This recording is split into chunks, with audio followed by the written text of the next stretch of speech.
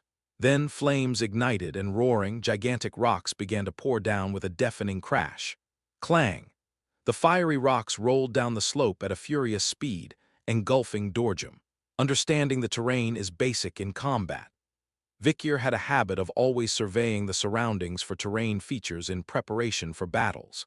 He had done so during the Red and Black Mountains fight with Madame Eichlegs, during his time in the orphanage, and now in Nuvalebeg at level 9. However, you underestimate the guardians of Nuvalebeg, rookie. Dorjum showed no fear even in the face of a rock that rolled right up to his nose. Ah!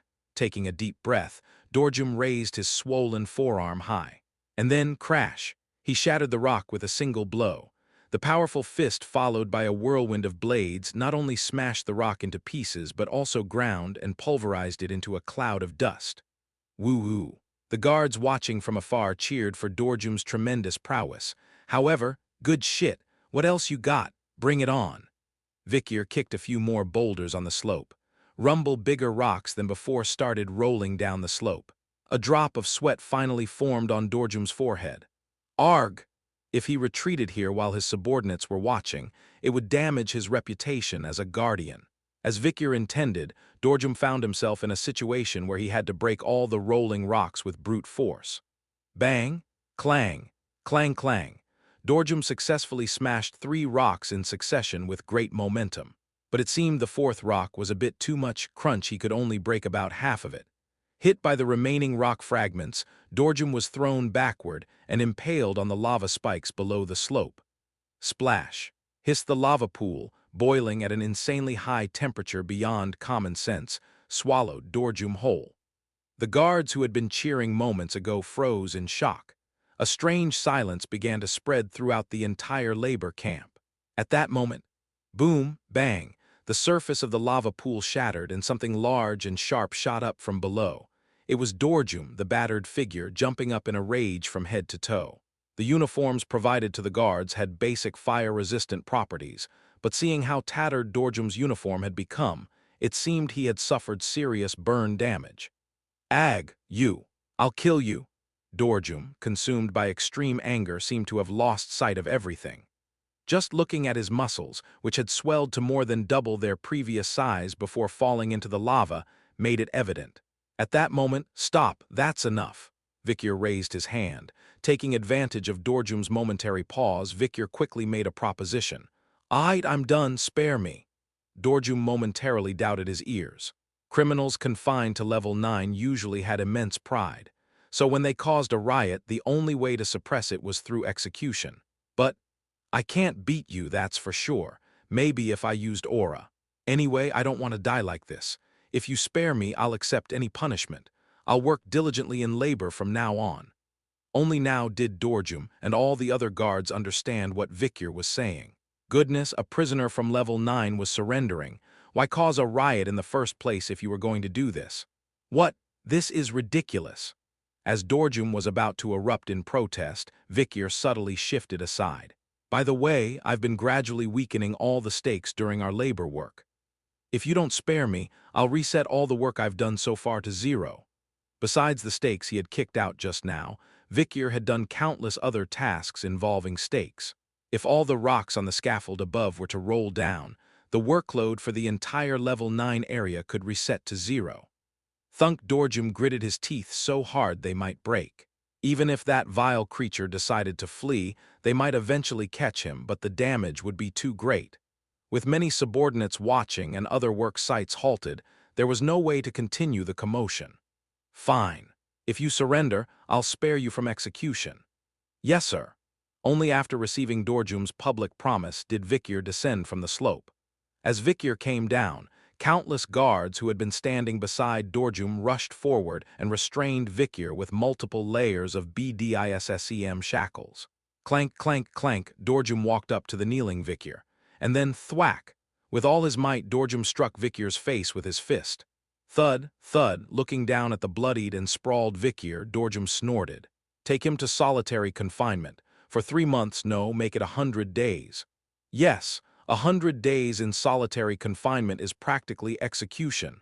A lieutenant nearby nodded. Eventually, numerous guards crowded around and dragged Vikir away with the BDISSEM chains. Thus, Vikir collapsed to the ground and disappeared into the depths of unconsciousness. The commotion is over. Resume the labor, Dorjum turned his head and shouted.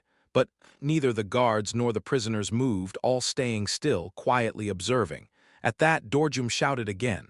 What's going on? Resume the labor immediately. Then Kirko crawled forward and spoke in a hesitant voice. Sir Major, I'm sorry to say this, but there's no labor to resume, sir. What? Dorjum furrowed his brows as if asking what nonsense it was. Then Kirko cautiously raised a finger and pointed behind Dorjum. Curious, Dorjum turned his head to see the scene behind him. A collapsed mountain, shattered rocks, deeply excavated earth. The excavation had progressed so much that there was nothing left for the prisoners to work on. As Dorjum sweated profusely and raged, it was because the destruction work had progressed overwhelmingly fast, leaving nothing for the prisoners to do.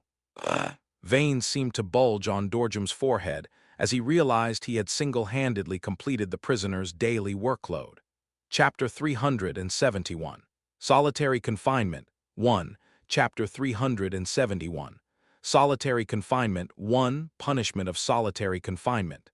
Generally, having a cell to oneself in prison is considered a severe punishment. You might wonder why having another cell that's alone constitutes punishment. But if the size of the cell is so small that it defies common sense, then it becomes understandable. The typical concept of solitary confinement is a narrow space barely half the size of a room, a perfect sealed chamber with no one to see or talk to. However, the solitary cells in Nuvvelebeg are far more brutal. I've heard of it. 3 months in solitary confinement, punishment for refusing labor and confronting a guard. Now Vikir will directly experience what solitary row means, a punishment that is even more severe than execution within Nuvvelebeg. Creak, creak, clank. Vikir, covered in blood from being beaten by Dorjum, was dragged by a guard. Pulling a cart, the guard spoke in a low voice. From now on, you'll be confined to solitary. You can get out after 100 days. Vikir lifted his head, wiped off the blood, and opened his eyes. Then he saw the familiar face of the guard. Garam Nord, the name on the badge, was quite familiar. Got into trouble again? Vikir asked, and Garam gave a bitter smile. No, this time I volunteered. Why? To safely escort you to solitary. Garam mentioned that there are ruthless guards who, for their amusement, occasionally kill prisoners who have become nuisances. So he volunteered to ensure Vikir wouldn't suffer any additional harm besides the punishment imposed by the law. Vikir smirked. What does it matter to you whether I live or die? Just grateful. For what? For not killing me. Vikir momentarily closed his mouth at Garam's words. It wasn't necessary to escalate things more than they already were due to the riot he had caused. So, Vikir had deliberately exerted caution to ensure no deaths occurred, but it seemed Garam misunderstood something. Just as Vikir was about to speak the truth, Garam continued. And above all, thank you for not harming Kirko. Kirko? Vikir smirked for a moment, and then Vikir recalled the face of the brave girl guard he had briefly encountered before his fight with Dorjum. She showed quite some potential. It would be a waste for her to rot away in a place like this. After a brief reminiscence, Vikir glanced around again. Garam, who was pulling the cart, had slightly reddened ears. While other guards all have broken noses, broken teeth, and limbs shattered, Kirko barely had any injuries, so I'm grateful. Why would you be grateful that the woman wasn't injured? That, well, Garam stammered, trying to come up with an answer but eventually sealed his lips shut. Seeing this, Vikir thought he understood why Garam was scorned by both fellow guards and prisoners. Too ordinary. In this hellhole, a personality like that can only invite contempt. Garam was a typical late teenager. So naturally, in an extraordinary place like this, he faced disadvantages. As a result, Garam was ostracized by fellow guards in the dormitory and became a target for abuse by prisoners in the workshop. He even seemed to be looked down upon by the girl he had a crush on. In many ways, Nuvalebeg isn't suited for him.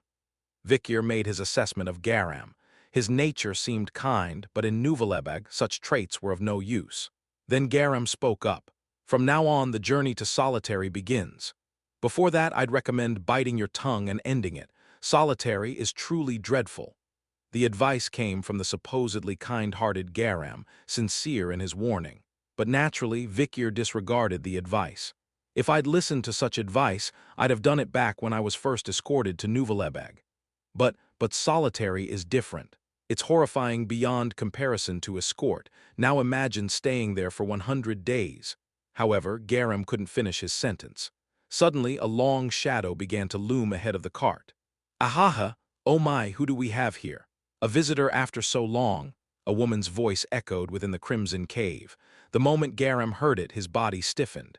Well then, this is where I leave you. Best of luck. Garam left Vikir with a final remark. Then with a vigorous salute towards the opposite direction, he turned and hurried away. Vikir lifted his head. Then like a spear, a jagged peak emerged, its appearance reminiscent of Morg Clan's Red Castle. Amidst the backdrop of a picturesque scene, there was a woman walking forward. Tall and slender, with a voluptuous figure exuding vitality, topped off with a vibrant mustache. Beneath her sunglasses, the woman with her lush mustache looked down at Vikir. At a glance, Vikir guessed her identity. Major Soiree. Known for her mixed heritage of dwarf and elf, she was one of the 5 majors representing Nuvalebeg and was considered a prominent candidate for the next warden alongside Commander Dorjum. Despite being a woman with dwarven blood, she grew a beard and had a natural talent for handling minerals. Let's see. You're the new prisoner who fought with Dorjum, aren't you? Quite lively. Soiree chuckled as she looked down at Vikir. Crack Soiree stomped on the cart with the heel of her high-heeled boot, crushing it, and grabbed Vikir's neck with her hand. Let's see, which cell should I put you in? Soiree said in a seductive voice, shaking Vikir. Vikir furrowed his brow. There wasn't a single thing around that looked like a cell. What was she going to do? But Vikir's question was soon answered. All right, how about we shape one using asphalt, concrete, and a bit of bismuth powder? Before long, Soiree rolled her foot on the ground. Then something incredible happened.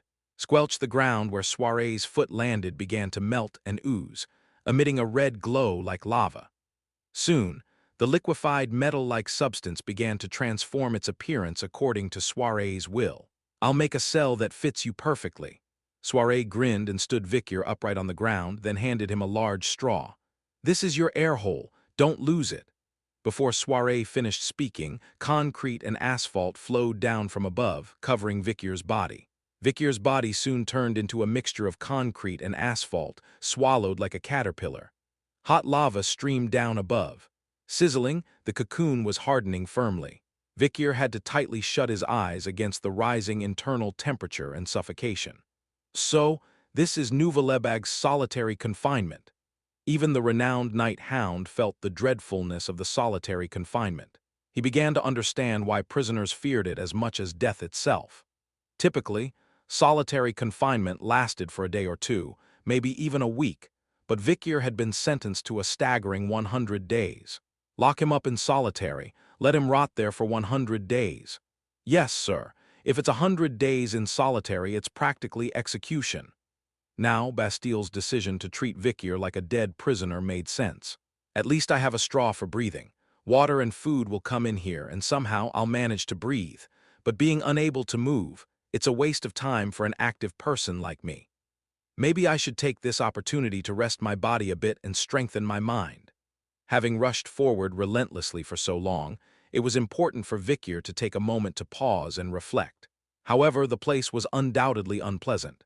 Vikir resolved to avoid confinement in solitary, no matter what happened in the future. 3 months and 10 days. Vikir planned to meditate, train his mind, and consolidate the information from his past experiences to strategize his future actions. If it weren't for the sudden voice from an unexpected place, that's what he would have done. PSSSD, looks like we've got a young one this time. The voice belonged to a considerably older man. "It's good to have a cellmate in your final days. Young man, stay alive for long. That way you can be my companion." The voice, like scraping glass with nails, was quite uncomfortable to listen to. "Who are you?" Victor pushed the hardening concrete with his chin and spoke briefly. He had to be careful not to let the straw fall out of his mouth. Silence followed for a while, as silence slowly solidified like concrete. "PSSSD." An unpleasant laughter followed after a considerable pause.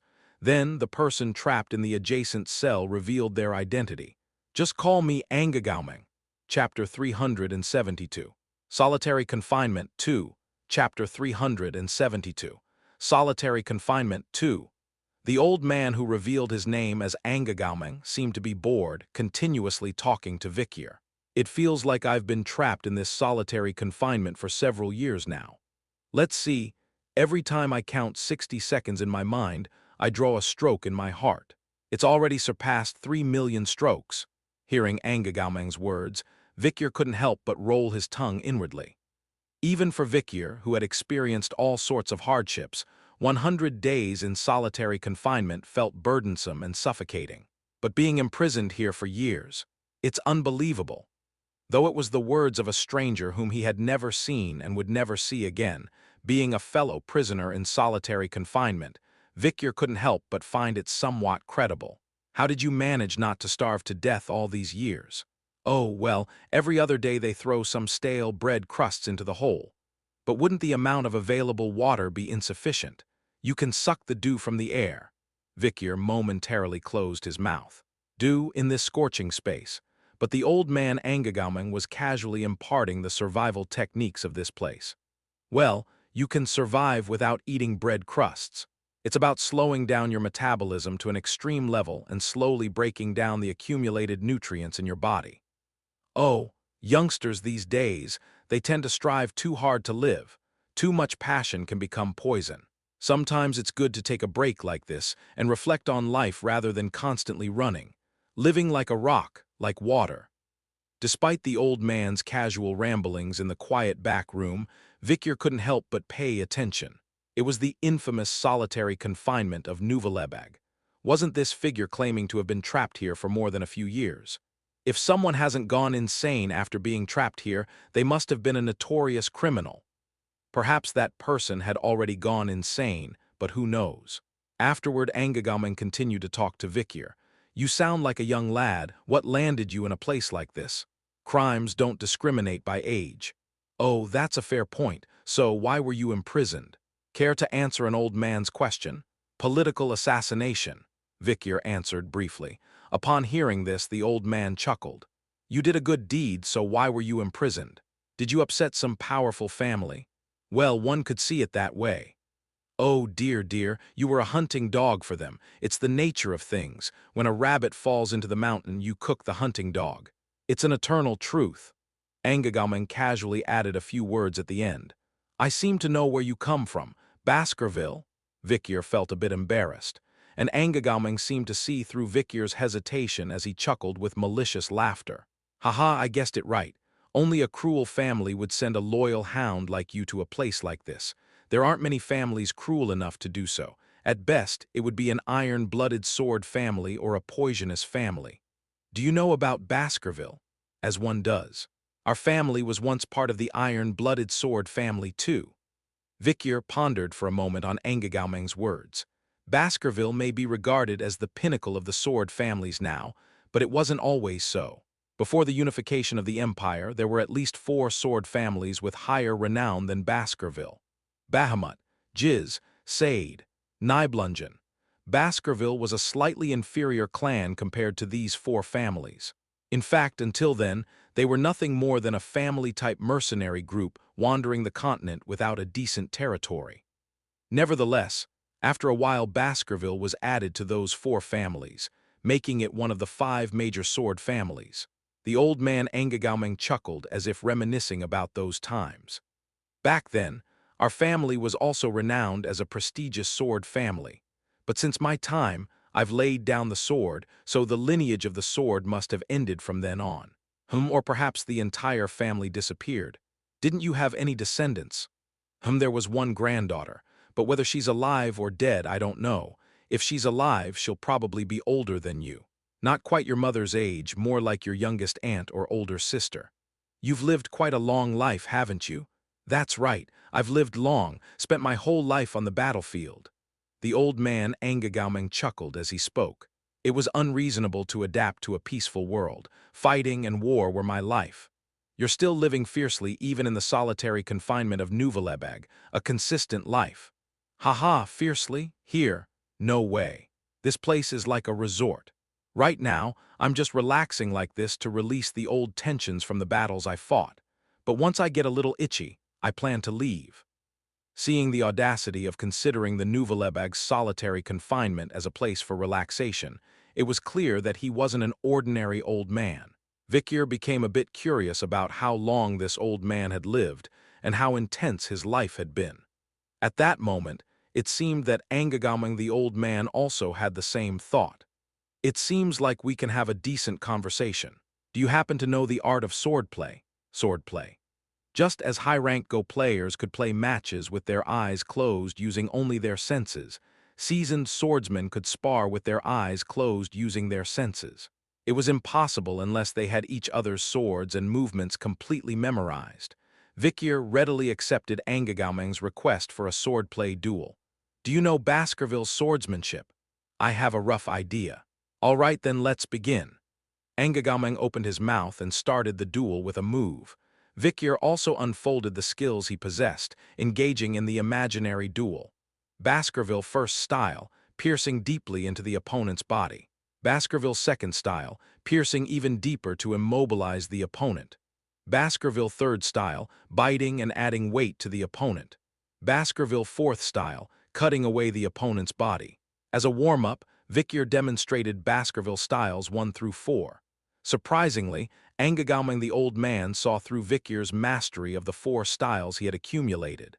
Amazing. To think a mere youngster like you could execute style 4 so perfectly. It's as if I'm watching a middle-aged man who has spent his entire life on the battlefield. However, after finishing his sentence, he added in a joking tone, "Well, compared to this old man, you're still a greenhorn." Eventually, Angegaoming the old man unfolded his move. Vikir had no knowledge of the swordsmanship practiced by Angegaoming the old man, but based on Vikir's own theories of swordsmanship, Angegaoming reversed his own techniques. Even without knowing Angegaoming's swordsmanship, Vikir, who was proficient in his own swordsmanship, naturally understood how Angegaoming was countering his techniques. It was like a scene vividly painted in his mind. Vikir's Style 1 was engulfed by Angegaoming's smooth swordplay. Then, his Style 2 ended up merely indicating where his own body was. Styles 3 and 4, which hadn't been unleashed yet, were soon swallowed up by Angegaoming's attacks, and Vikir found himself on the brink of being torn to pieces. What's going on? He's not your ordinary old man. Vikir couldn't help but pause to observe more closely. Eventually, all of Vikir's strength was revealed. Baskerville 5th style, ripping apart the opponent's body. Baskerville 6th style, breaking the opponent's body. Baskerville 7th style, crushing the opponent's body. Baskerville 8th style, gathering all teeth together to immobilize, the pinnacle of Baskerville's swordsmanship. With tremendous momentum, he counterattacked Angegaoming fiercely. Black Sun. The ultimate technique that once severed the throat of the Fifth Corps, Amjujas, it shook the entire virtual world of their swordplay. However, this truly astounds me. Unbelievable. How is it possible to reach such a level at this age? Angegaoming was merely astonished, showing no signs of fear or retreat. Eventually, the force of Angegaoming clashed with Vikir's force. It was an aggression and ferocity unthinkable for an old man on his deathbed, and even Vikir, faced with such relentless onslaught, had no choice but to yield. To think such a madman exists in this world. Even Vikir, through his encounter with Angegaoming in their swordplay, couldn't help but be struck by a profound shock. A product of a life dedicated solely to fighting, slaughter, and conflict. Truly a war-crazed lunatic. With every breath, every step, every touch, there was only desire for flesh and destruction. An aura of restless longing to inflict harm. This twisted extreme, a skewed nobility. Now it seemed clear why this old man was isolated from humanity, locked away in the deepest, most brutal cell of prison. A lunatic. Whether demon or human, some types should never be engaged with, regardless of their lineage. It was quite a statement coming from de Carabia, who was once considered a demon himself. At that moment Angegauming chuckled and spoke. "Seems like you're slightly motivated after sparring with me, huh? Gives me a bit of youthful vigor. Glad to be of help. Indeed, a significant help. Ah, haven't felt this way since Winston and Orca, maybe even back when I fought the 7 Dukes of Baskerville." The 7 Dukes? Are you referring to figures like Boston Terrier, Great Dane, Isabella? Who? I don't know those kids. I'm talking about the 7 Dukes of the previous era.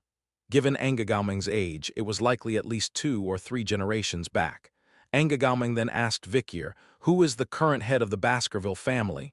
Hugo le Baskerville. Hugo, who's that? Some insignificant little shit now holding the title, I suppose. Why didn't that old stick-in-the-mud Cane Corso inherit the position? You know Cane Corso? Yeah, I know him. Stern and cantankerous noble. I got into a lot of trouble with him when I was a kid. Angegauming reminisced with a wistful tone, as if recalling childhood games. Just thinking about his punishment still makes my spine shiver. Haha, wonder if he's dead now. Well, it's only natural given how much time has passed. Maybe he got obsessed with the sword tomb or something, like a foolish old fool. Vikier remained silent.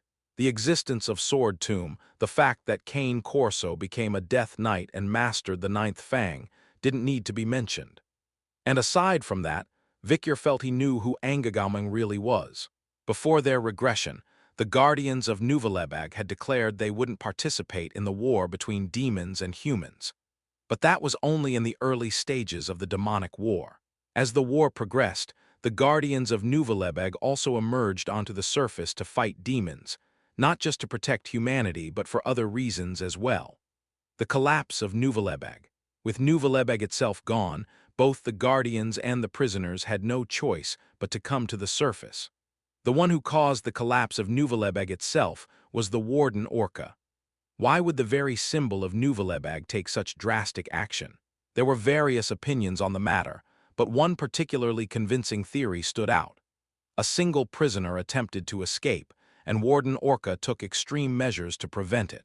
The fact that he collapsed the entire Nuvvelebag prison, just to stop one person from escaping, speaks volumes about how dangerous that individual must have been.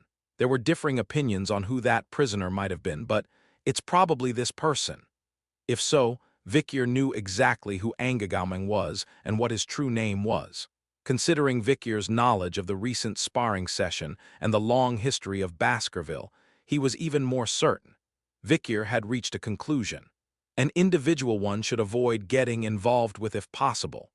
There was someone more terrifying and dreadful than a demon right next to them. Chapter 373. The Lava Shark 1, Chapter 373. The Lava Shark 1, 3 months later.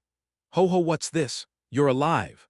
With Soiree's exclamation, the concrete of the solitary confinement cell shattered. Crash, bang. The hardened prison walls broke, and within them Vikier opened his eyes. His body was emaciated with only bones and skin remaining, yet there was still a clear vitality in his eyes. Soiree stroked her mustache and said, "Well, if I knew you'd be so lively, I would have let you out a month or 2 ago. Being in my room is better than in the cell, right? Especially since my nights have been lonely lately. No complaints. Ho ho, quite the cheeky little guy, aren't you? I like it.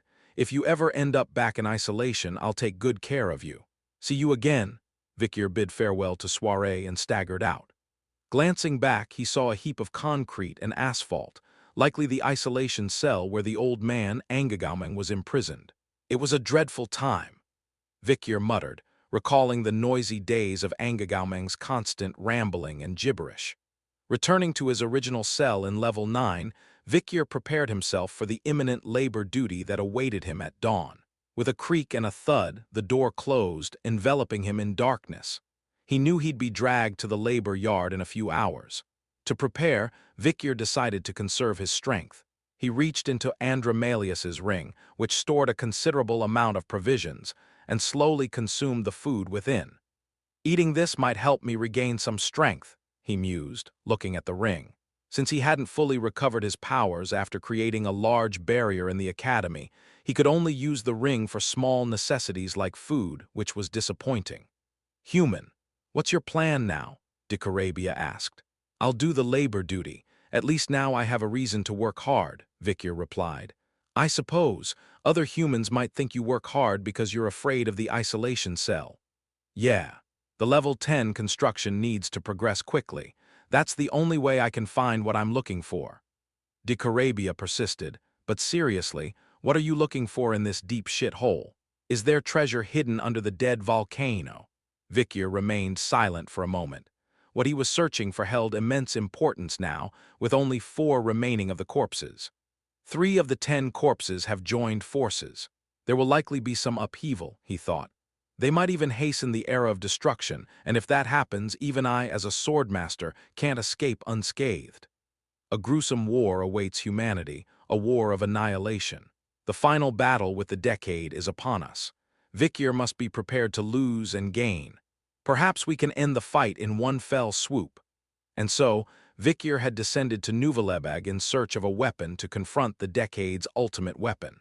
The corpse's ultimate weapon, huh? You're probably referring to the storm of dreadful calamity, aren't you? You know of it. Indeed, I was once their comrade after all. Dicarabia blinked in agreement before continuing his inquiry. But does the human side have a weapon capable of countering the storm of dreadful calamity? As far as I know, there isn't one. The demons might think so, Vikyr replied, his eyes gleaming. But there is. Deep within the depths of Nuvalebeg's volcano, in a place even the demons' eyes cannot reach, lies an ancient weapon unknown to present humanity, the one that rings with thunder and shakes the earth. Postian undoubtedly exists. The demon's ultimate weapon, the storm of dreadful calamity, and the only thing capable of subduing it is humanity's ultimate weapon, Poseidon.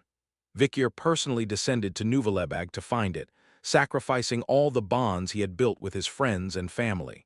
Those friends were just schoolmates from our teenage years. I'll probably forget about them soon enough. Vikyr briefly recalled the faces of Tudor, Sancho, Figgy, Bianca, and Sinclair before dismissing them. What mattered now was the daily life in Nuvalebeg. Progressing the construction as quickly as possible was crucial to not falling behind the demon's movements. The ones who joined hands were surely Chimera the 4th corpse, Andriolphus the 3rd corpse, and Floresia the 2nd corpse, right? His speculation echoed what he had heard from the Magians before entering Nuvalebeg. Chimera seemed integrated into the Donquixote family, Andriolphus into the Usher family, and Floresia into the Reviadan family. The last one, the 1st corpse, is probably within the imperial family. Vikyr started doubting even the emperor before killing that thought. Thus, Vikyr contemplated infiltrating the palace on the day of his escape from Nuvalebeg. If necessary, I'll have to slit the throats of all the nobles. At that moment, a voice shattered Vikyr's contemplations of rebellion. "Everyone rise and shine, it's time for labor." It was the wake-up call from Lieutenant Bastille. All prisoners in Nuvalebeg worked from 4 a.m., even those returning from solitary confinement. Thunk, clang, creak. Vikyr, with layers of BDISSEM shackles and chains, tirelessly swung the pickaxe, digging into the earth. The guards muttered as they watched him, never resting for a moment. "I've never seen a level 9 prisoner work so diligently. Isn't it suspicious? Could there be another motive?" "What motive? That guy resisted doing labor last time and ended up subdued by Major D, Ordum, and dragged to solitary confinement." "Oh, right. Wasn't he locked up for 3 months? How did he survive? He's quite something." Indeed, there was a guy who was only locked up for half a day, and when he came out, his hair had turned completely white. The guy who was locked up for just 1 day died of a heart attack when he came out. Neither the prisoners nor the guards found it strange that Vikyr was working so hard. From then on, Vikyr became known as the most diligent worker among the level 9 inmates. "All right, it's mealtime. Take a 10-minute break." Soon enough, as lunchtime arrived, guards throughout the area announced the cessation of labor. Vikyr sat down heavily and ate half-cooked salted fish and rock-hard black bread. Even after biting it with all his might, the bread didn't break. The fish, soaked in salt, emitted a sour odor despite the seasoning. Yet the prisoners devoured the meal eagerly, even though it resembled food scraps. The construction work in level 10 was grueling labor. Whoever called this place a volcano wasn't kidding. Just digging a little into the dried-up crust released a scorching heat. Lava flowed incessantly from lava waterfalls, drying everything to a crisp. It felt like turning into jerky if you stayed here for too long. An ordinary person wouldn't last a few seconds. Turning his head, Vikyr saw some prisoners peering into a pit spouting lava. They seemed desperate for something other than the hard, black bread soaked in salt. "Did you see that?" "Yeah, just saw a shadow." "Let's try fishing it out. Quick, before the line and hook melt."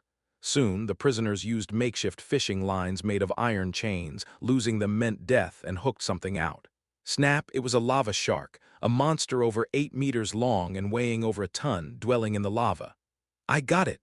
As one prisoner shouted, others nearby rushed in with a whoosh. The lava shark, already nothing but bones and skin, had no chance against the onslaught of prisoners' hands and teeth.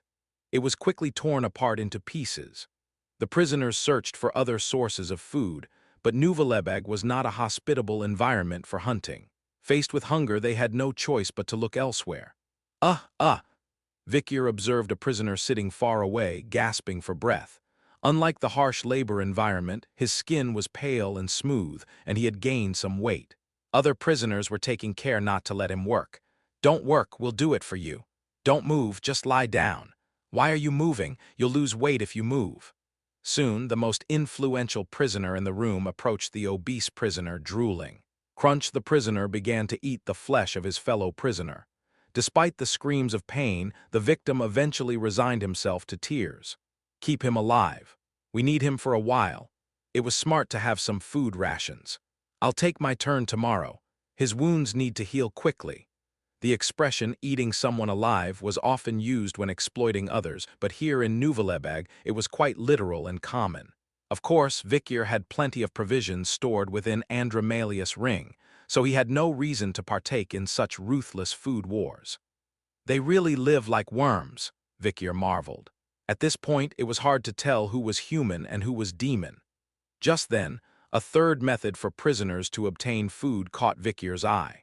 Surprisingly, it was the most normal and sensible approach, neither hunting nor eating fellow man. Chapter 374. The Lava Shark 2. Chapter 374. The Lava Shark 2. The third method the prisoners used to obtain food was through begging. A few guards were sitting on rocks, enjoying their lunch while the prisoners, munching on black bread and salted fish, watched enviously. The guards' meals consisted of salted pork, boiled fish eggs, fresh seaweed, a bottle of sea milk, and occasionally special treats like carrots, spinach, or potatoes. Higher-ranking officers even received fruits like apples or oranges. Compared to the meager rations, the guards' meals seemed like a feast to the prisoners. So, sometimes, the guards used these meals as bait to manipulate the prisoners. "Hey, fatty," a guard playfully waved at a distant prisoner, prompting him to run over, sweat dripping from his forehead. "Get down." The prisoner obeyed, lying face down on the ground, his stomach heaving. "Up, sit, lift your legs, open your mouth. Hands." The prisoner followed the guard's commands like a trained dog, and in return the guard tossed him a leftover piece of pork. "Keep up the good work, all right. Don't cause trouble." "Yes, sir, thank you, sir." The prisoner remained with his head on the ground, saliva dripping as he waited. Like a scavenging bottom feeder, he eagerly ate the discarded meat once given permission. "That's enough." Eat, with trembling hands, the prisoner picked up the piece of pork, savoring the scent for a moment. Then he licked the greasy fat off the surface with delight, tears welling up in his eyes. Savoring every bite, he chewed slowly, almost reverently, as if it were candy melting in his mouth. Watching him, the other prisoners could only swallow their saliva in envy. "All right, if you meet your work quota this month, you'll get to eat the leftovers. Work your butts off. Then I'll treat you to my private stash of leftovers. Keep it up. Whoever works the most this round, I'll personally treat to ice cream." The guards encouraged the prisoners, throwing fish eggs, meat scraps, and sea milk onto the floor. For the prisoners who had no rotten fish or rock bread to eat, the sight of these leftovers was a tantalizing prospect. "Yes, let's work. Did you hear? Ice cream." "It's mine, I'll work the hardest." The prisoners' morale soared. They were starting to question whether they were human or not. Regardless of gender, hunger was a terrifying force. They were becoming deeply conditioned to it. But not all prisoners dreamed of being bottom feeders like the fat shark. Hey, there were times when the dynamic between guard and prisoner flipped entirely. Sakath, a level 8 prisoner. He was currently perched on a rock, popping his pimples and eating them. Other prisoners couldn't even get close, fearing the plague might spread. Hey, can't you hear me? Has your gut swollen so much that it's poking out of your belly? And the one he was calling out to wasn't a fellow prisoner but a guard. The hesitant figure receiving his call was a junior guard with a large burn scar on his forehead and face. He was none other than Garam Nord, as he was known. As if it were obvious, Garam extended his palm towards the guard. Hand over the meal. At that moment, Garam glanced around at the other guards. Whether unfortunate or fortunate, his fellow guards were completely oblivious to Garam's humiliation.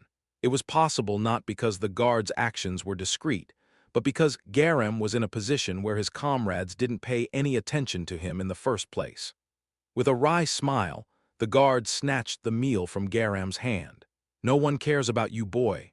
Consider yourself lucky I'm letting this slide with just this meal. Got it? The guard threatened Garam in a low voice. If I wanted to, you know I could, right? Brats like you catch the plague easily. They'll meet a miserable death. You have a crush on that girl, don't you? You don't want to see your crush turn into a shriveled mess like dried meat, do you? Then make sure to bring lunch like this every day. SSSHHH, the prisoner muttered under his breath, attempting to shove pieces of pork and fish eggs into his mouth. Just then, hey! A sharp shout echoed throughout the workshop. It was such a loud yell that even the guards were startled. When Garam turned his gaze, there stood a female guard. Kirko Grimm, to be precise. An elite junior guard soon to be promoted to captain. She squinted her eyes, alternating her gaze between the guard and Garam. Are guards sharing food with prisoners now? Are you out of your mind? Under Kirko's stern scrutiny, Garam couldn't even meet her eyes. Prisoners who witnessed this snickered. Are those annoying lovebirds at it again? A smart girl and a stupid guy. What a waste of a girl. Ha ha ha, mess with the dynamics, suffer the consequences. From the prisoners' reactions, it was evident that such incidents were quite common. Kirko stepped forward and confiscated the food from the guard's hand. Then, with a sharp gaze, she declared, "If I catch you trying to share food with prisoners again, you'll be in front of the disciplinary committee. I'll report it straight to the authorities." SHHHH, why is our lovely lady guard so grumpy today? Sakath tried to play off the situation with a chuckle, but Kirko's swift kick to his precious jewels made it impossible. Thunk, Kirko quickly drew her knife and cut off the end of his beard. As he blinked in astonishment, Kirko let out a snort and then glanced at Garam beside her. Embarrassing, don't embarrass the guards. Sorry. Don't even bother saying sorry. Are you really that stupid? Even in Kirko's glare, there was a hint of disdain. If you can't do the job, get lost. With that, she left with a gust of wind. Garam couldn't muster a response, hanging his head low while the prisoners mocked him. Stupid Garam strikes again. What a pathetic guy, how did he even become a guard? If he's in charge, can we steal his meals too? What a lucky bastard, doesn't even have to work and gets to eat full meals. Food, I also want to work under Garam next time. Garam's nicknames varied. Stupid Garam, pathetic dog, walking bread, simpleton, sucker, and so on, all negative. Surprisingly, it was his fellow guards who used these nicknames more than the prisoners did. Hey, did you let a prisoner steal your meal again? This guy is seriously dumb. It's good to prevent problems by not bribing prisoners, but if you do that, other prisoners will follow suit. Don't harm your colleagues. Oh, come on, Kirko, don't worry about that guy. You'll ruin your pretty face stressing over him. You idiot, let's settle this after evening roll call. His colleagues glared at Garam with hostility.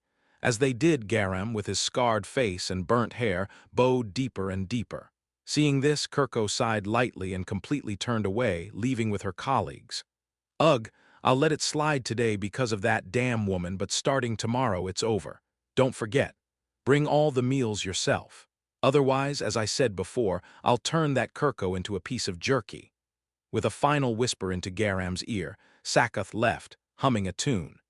Alone, Garam bore the scornful gazes and ridicule from both the surrounding prisoners and guards with his entire being. Yet amidst it all, his gaze was fixed on Kirko, who stood at the center of his colleagues in the distance. And there were eyes silently observing all these events unfold. It was Vikir. After much deliberation, he formulated a plan. If I play this right, I might be able to use this to my advantage. Garam and Kirko. The relationship between these two young individuals might be of help in the upcoming moment of escape. At the imminent moment of escape, Vikir was currently devising a plan to leave Nuvalebeg. This plan would likely be set into motion as soon as the opportunity to find humanity's hope, Poseidon, arose. And that moment came much sooner than Vikir anticipated. Chapter 375. Poseidon 1, Chapter 375 Poseidon 1. Boo-wook, a loud tearing sound was heard across the entire planet. The sky suddenly ripped apart. Around the torn fissure, the edges of blazing flames crackled, and giant serpents of fire thrust their heads towards the earth. Thud, thud, thud, fiery raindrops fell on every corner of the world. There was no escaping the downpour of fire.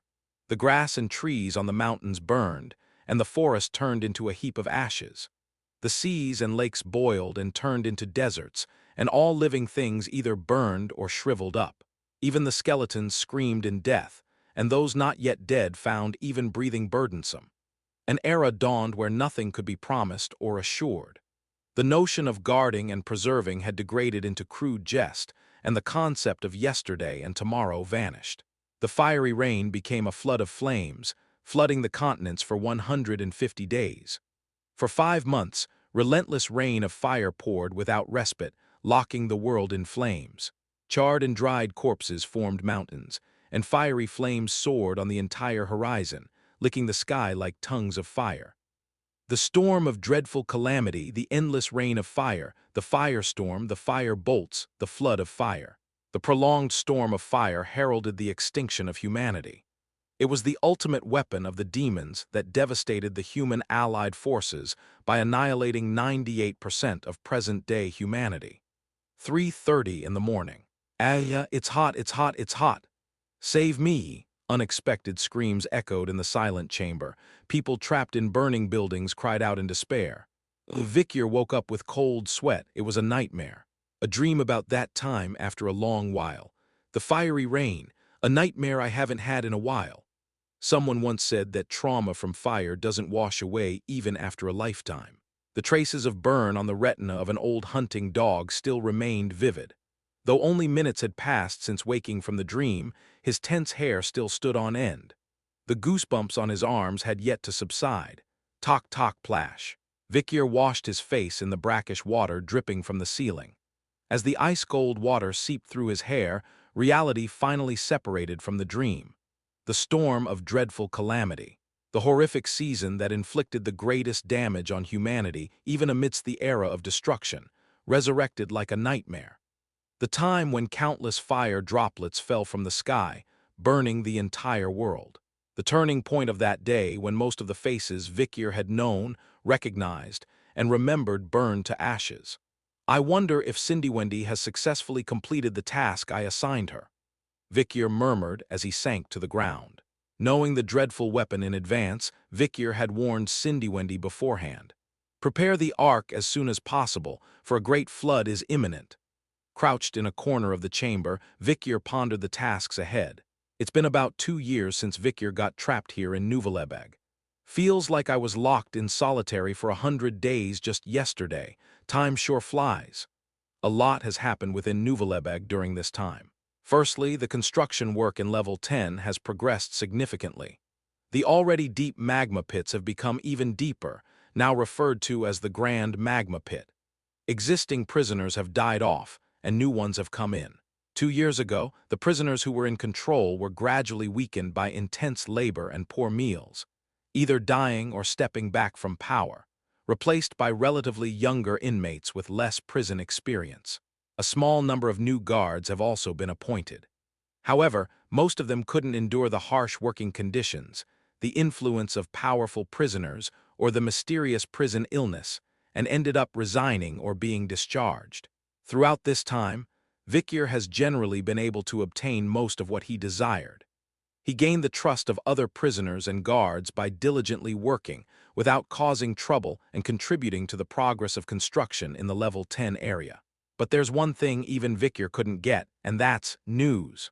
More precisely, news from the surface. While spending close to 2 years inside Nuvvelebeg, what events might have unfolded on the surface? Vikyr made countless efforts to find out, but ultimately, he gained nothing. Other prisoners and guards were also unaware of external news, as such information was known only to a very small number of high-ranking guards. However, there was one instance where Vikyr managed to get a clue about the news from the surface, although it wasn't very reliable. For goodness sake, why was this magazine shut down? It was good. A third-rate SUSY magazine left behind by Lieutenant Bastille.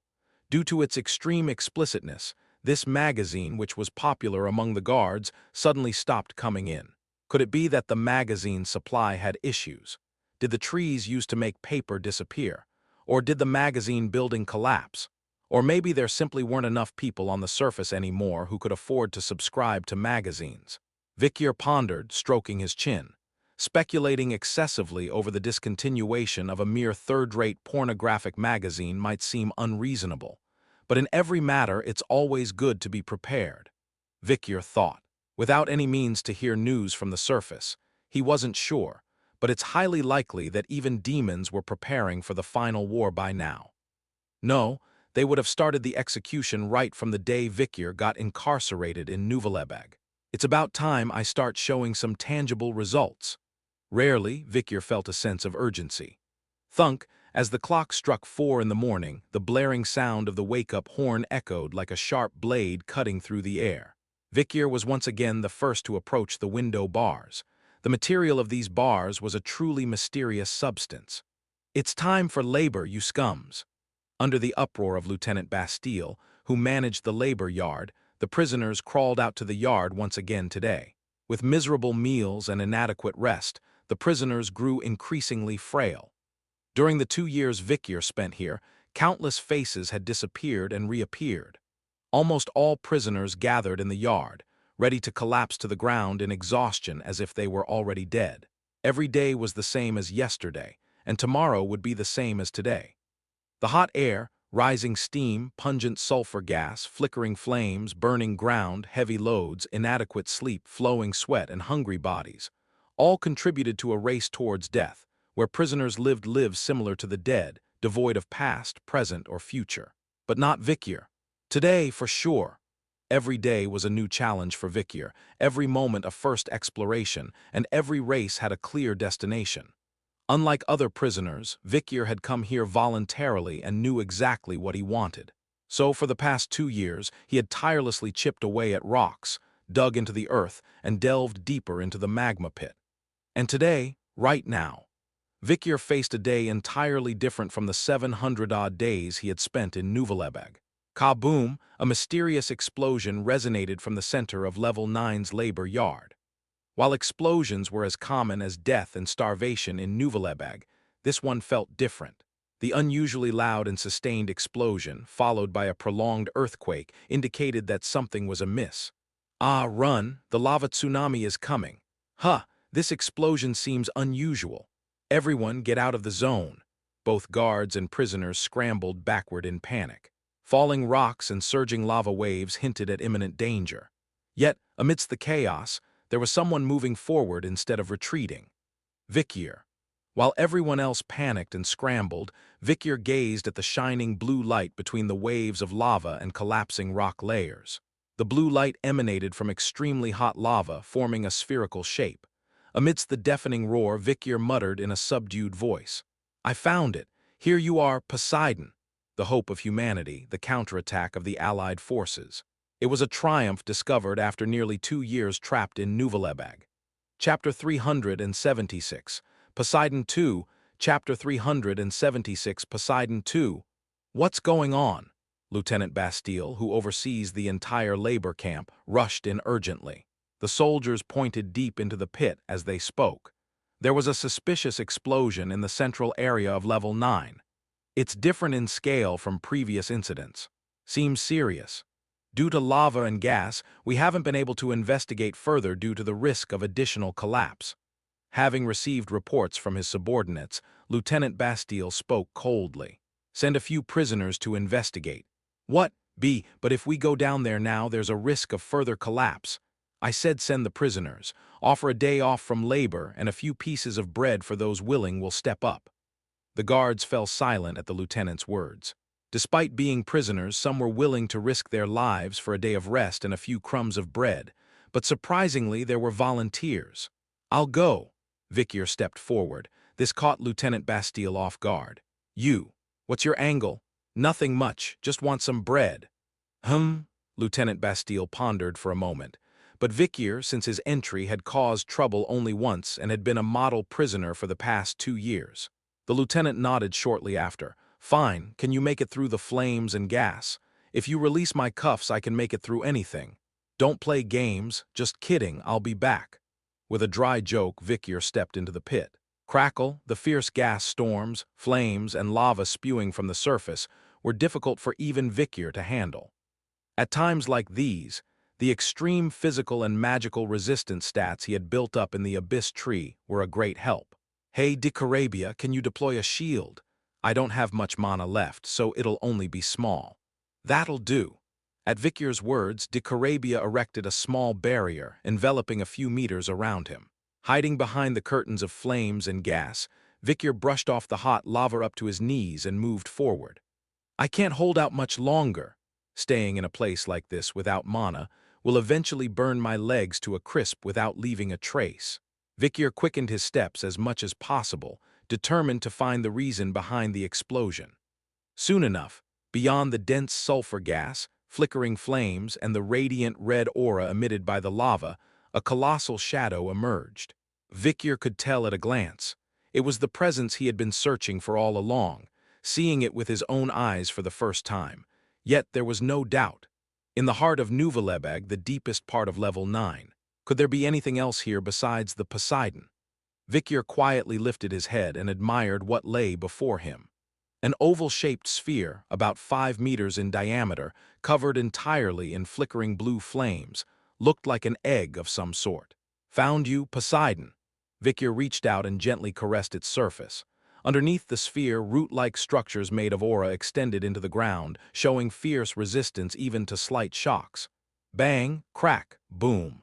Due to this resistance, explosions seemed to continuously occur in the surroundings. Thwack. Vikier extended his fist and struck the surface of Poseidon. Then something amazing happened. Swish, Poseidon absorbed the shock created by Vikier's fist. Squirm, the flickering blue flames, however faintly, grew slightly larger. The surrounding light also seemed to brighten a bit. As expected, it grows by absorbing external shocks. Vikier nodded. Finding Poseidon was just the beginning. From now on, it would require numerous impacts to make it grow. Indeed, there's a reason for the saying, more you hit it, the more it grows. Vikier stroked his chin. Just as discovering Poseidon wasn't a one-man job, neither was activating it.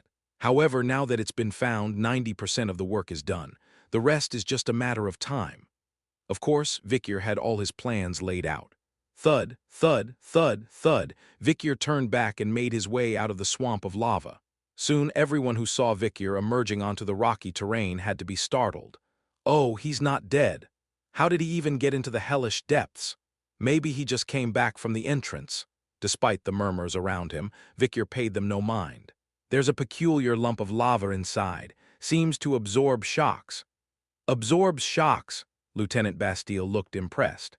A substance that absorbs shocks wasn't particularly welcome, especially when you had to dig tunnels.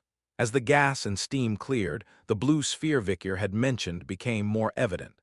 A mysterious presence that caused tumultuous explosions with even the slightest touch.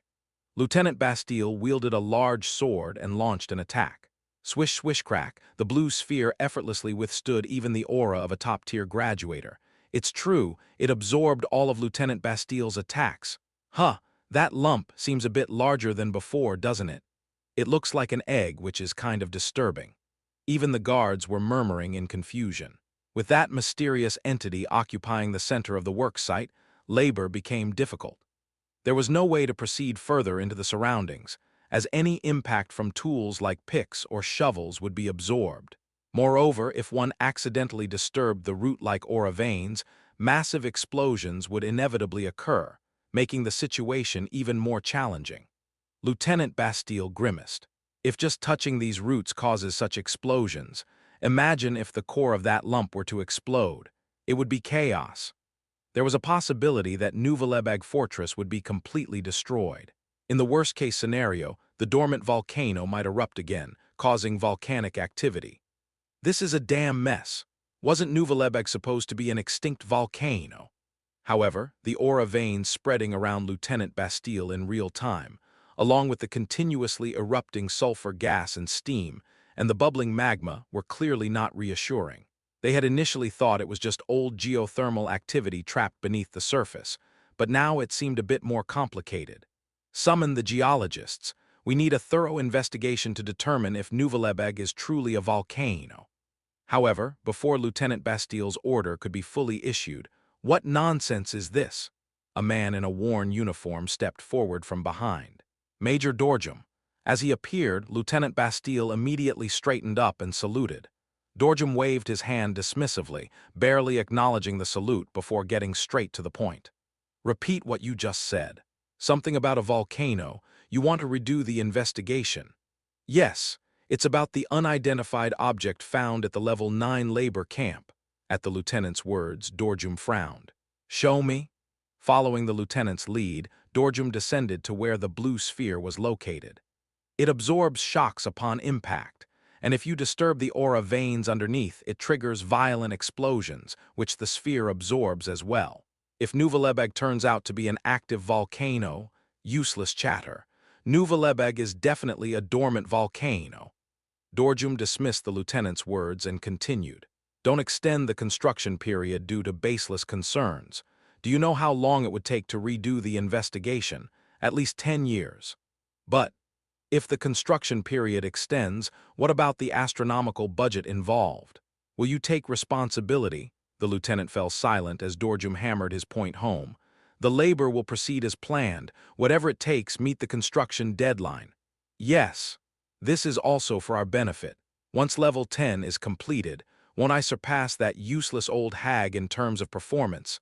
I'll become the warden, and you'll soon be promoted to chief guard. The lieutenant nodded in agreement with Dorjum's words. You're right, Major. Exactly.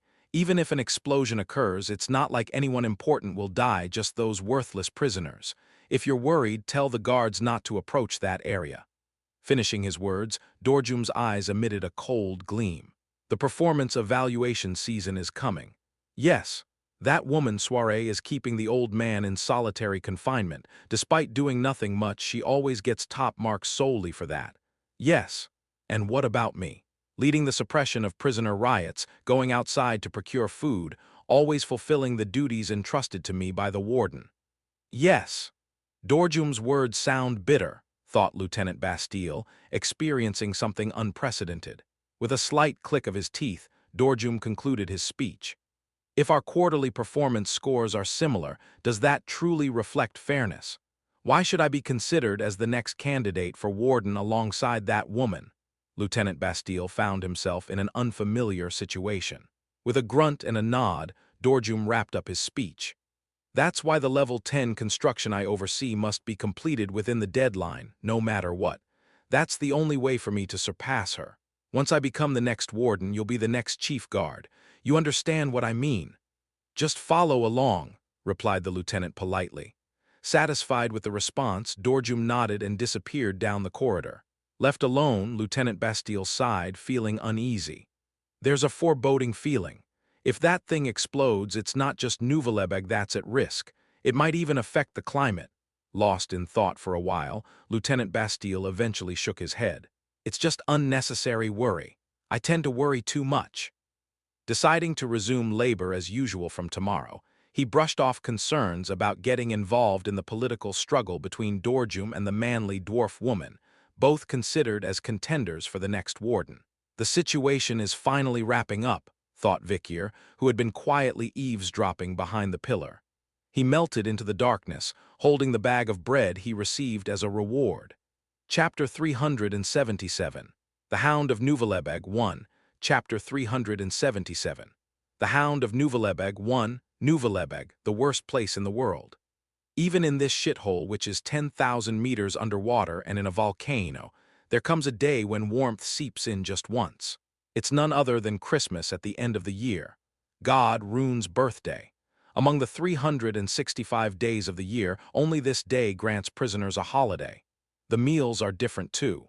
Instead of the usual dried fish and hard black bread, pork jerky and soft white bread are served. Prisoners gathered in a proper dining hall rather than on the labor camp floor for the first time in a while.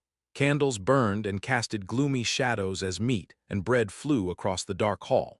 Even the guards on this day kept their weapons slung behind them and stayed back, without much interference.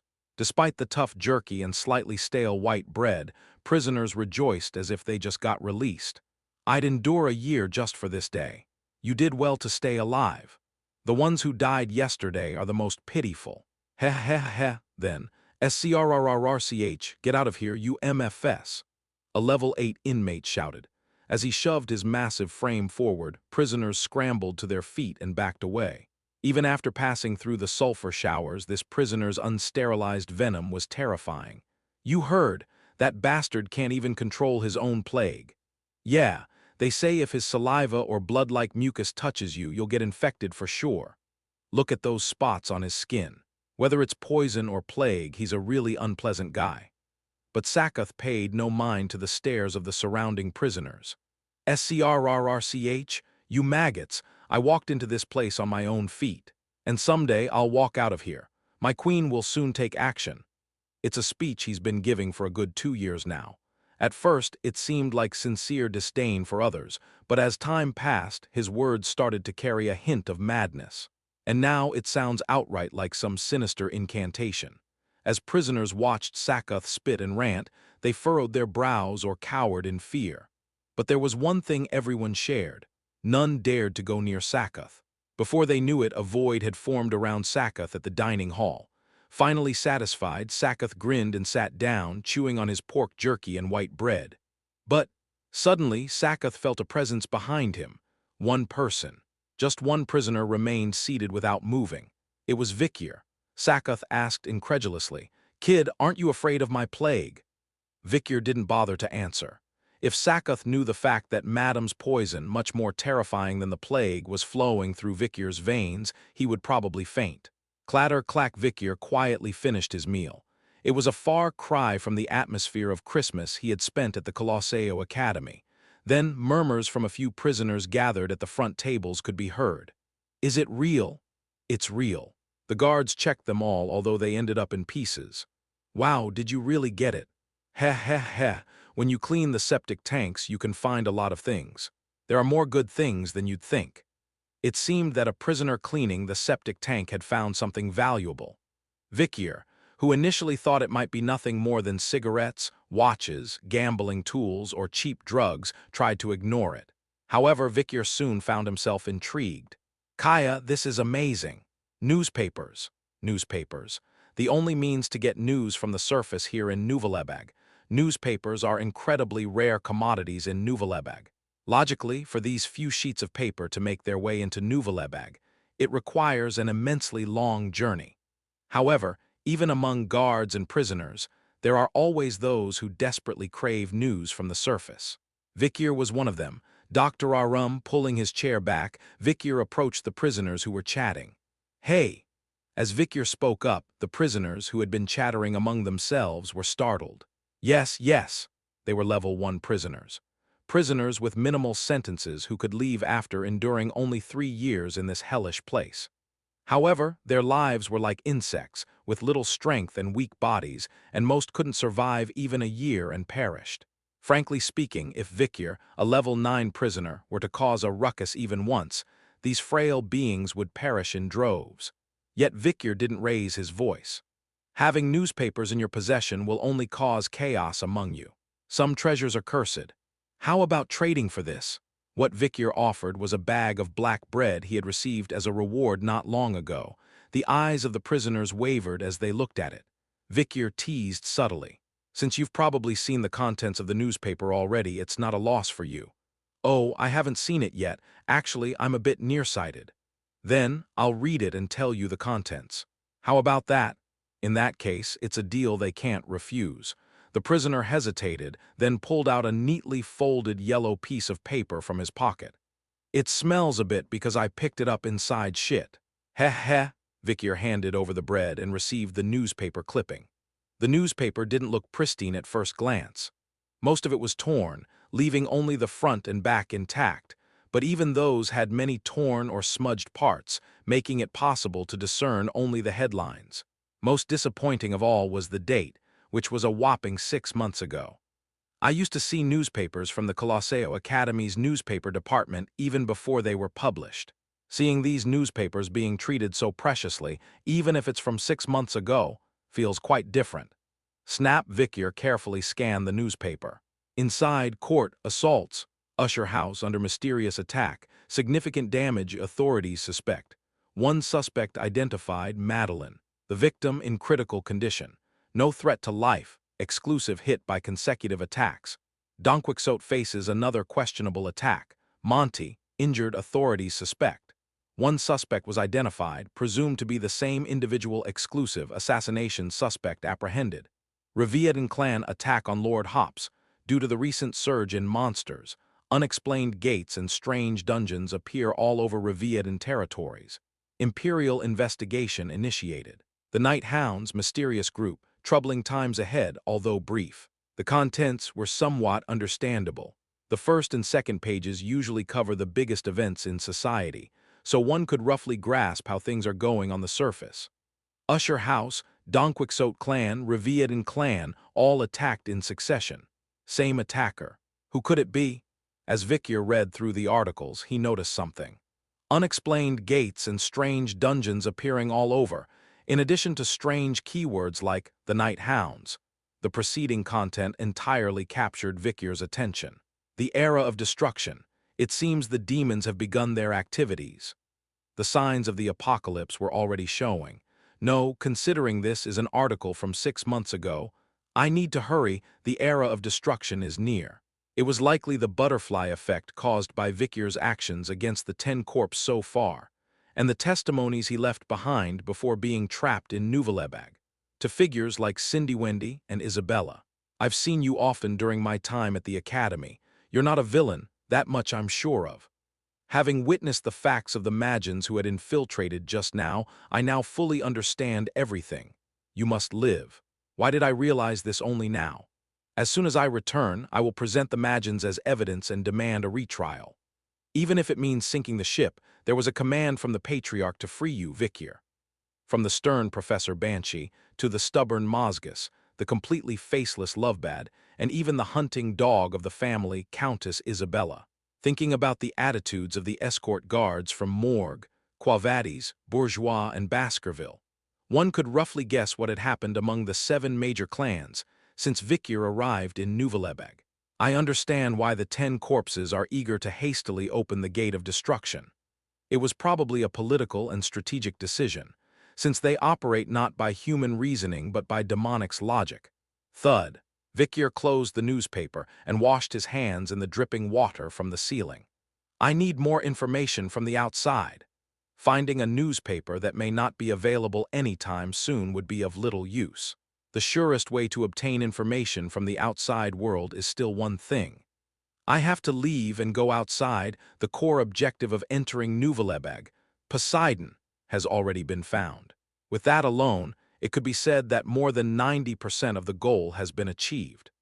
Vikier began to find the heavy restraints on his wrists and ankles increasingly annoying. Time to get rid of these shackles. The dawn of the prison break was dawning in earnest. Chapter 378, The Hound of Nuvellebag 2, Chapter 378. The Hound of Nuvellebag 2, the dreamlike Christmas passed in the blink of an eye. And then the usual hellish labor resumed as if nothing had changed. Thud, crash, thud, the sound of prisoners breaking rocks and digging soil echoed everywhere. The tumult of sulfur gas, steam, and erupting lava filled the air. Since the discovery of the suspicious egg in Level 10 construction, the dynamics of the work had shifted slightly. Previously, guards would form octagon-shaped formations to supervise the prisoners, but now they had shifted their positions to the perimeter rather than the center. This was due to Major Dorjum's order to place the guards as far away from the explosives as possible.